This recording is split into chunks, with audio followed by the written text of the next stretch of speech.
are paid somewhere between 30 and 80 cents an hour. Those same individuals are then required by the state of South Carolina to pay for their room and board, to pay $5 for every medication that they require, to pay for their uniforms and for their toiletries. They're required by the law in this state to pay 20% of their earnings back to the state for victim compensation, even if there is not a court order requiring it.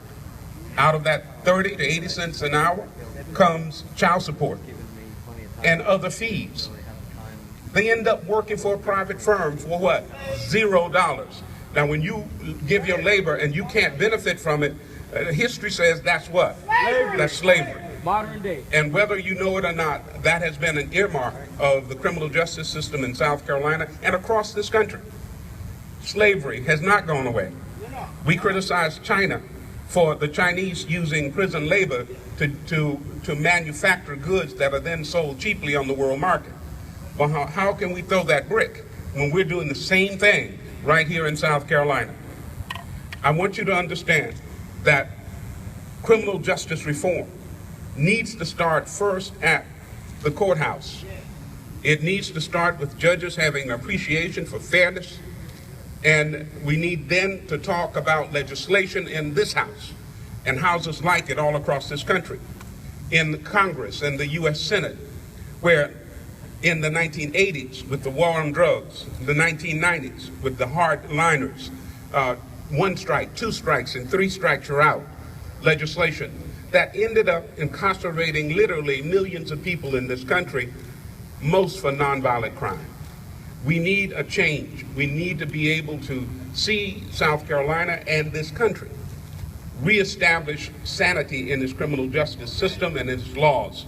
It is insane to think that you could continue to lock up as many people as we do in this country and think that you will remain a stable society. It does not work. And lastly, we'll leave you with this.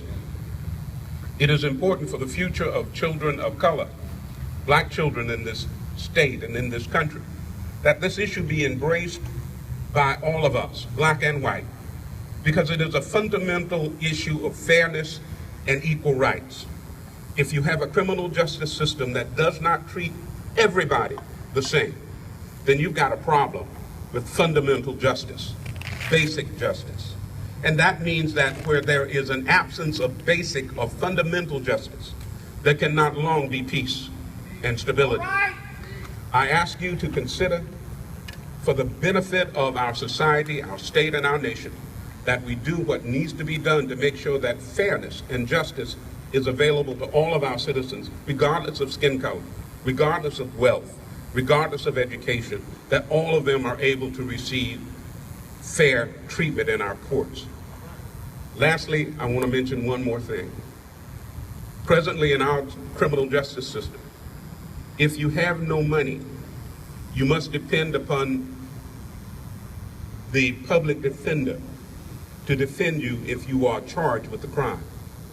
I have to tell you, as a legislator, I've been watching this for a long time, and it has become abundantly clear to me that if you are dependent on a public defender, you are in deep, deep trouble. You're in trouble because public defenders don't have the resources to investigate your case. Public defenders don't have the resources to bring in expert witnesses on your behalf. As a matter of fact, they're so swamped, so understaffed, so underfunded, that the best they can do for you, many of them tell me, is to tell you to plea bargain. So it doesn't become an issue of whether or not you are guilty. It becomes an issue of how much time are you willing to do, even if you're innocent. That is a miscarriage of justice of the most fundamental kind that we no longer can support, defend, and allow in South Carolina and in this country.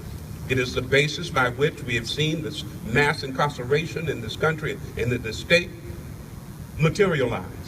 It is our duty, it is our responsibility as citizens to oppose that and to make sure that every citizen, regardless of their ability to pay, receives competent representation in the courts of our state and our nation.